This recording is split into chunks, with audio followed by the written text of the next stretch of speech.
பாகிஸ்தானின் பஞ்சாபில் உள்ள சர்கோதா பாகிஸ்தான் விமானப்படை தளத்தின் மீது இந்திய ராணுவம் தாக்குதல் நடத்தி பாகிஸ்தானுக்கு தக்க பதிலடி கொடுத்திருக்கிறது இந்தியா. இது பற்றின மேலும் விவரங்களை செய்தியாளர் ரமேஷ்குமார் வழங்க கேட்கலாம். ரமேஷ்குமார், வணக்கம். மேலும் தகவல்கள்.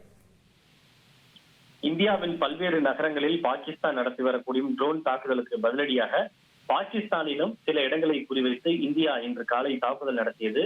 மொத்தம் 8 இடத்தில் இந்தியா விமானப்படை தளங்கள் மற்றும் ராணுவ முகாம்களின் மீது குறிவைத்தது. அதில் மிக முக்கியமானது பாகிஸ்தானின் பஞ்சாப் மாகாணத்தில் இருக்கக்கூடிய சர்கோதா விமானப்படை தளம். அதன் மீது இந்தியா மிசைல்கள் மற்றும் கொண்டு தாக்குதலை நடத்தியது. இருப்பினும் பாகிஸ்தானில் இருக்கக்கூடிய ட்ரோன்களோ ஏவுகணைகளோ அவற்றை இடைமறிக்கவோ தகர்த்து அழிக்கவோ தவறிவிட்டன. அதனால் அது இயலாமல் போய்விட்டது. எனவே பாகிஸ்தானுடைய அந்த ட்ரோன் எதிர்ப்பு அமைப்புகள் மற்றும் மிசைல் எதிர்ப்பு அமைப்புகள் எந்த அளவுக்கு பலவீனமாக இருக்கிறது என்பதையே இது காட்டுகிறது. நேற்று முன்தினம் கூட இதே போன்றுதான் நாம் லாகூரில் வரைக்கும் சென்று லாகூரினுடைய வான் பாதுகாப்பு அமைப்பை செயலிழக்க செய்து அழித்தோம். ஆனால் அதில் ஒன்றை கூட பாகிஸ்தானுடைய வான் பாதுகாப்பு அமைப்புகளால் இடைமறிக்கவோ தகர்க்கவோ முடியவில்லை.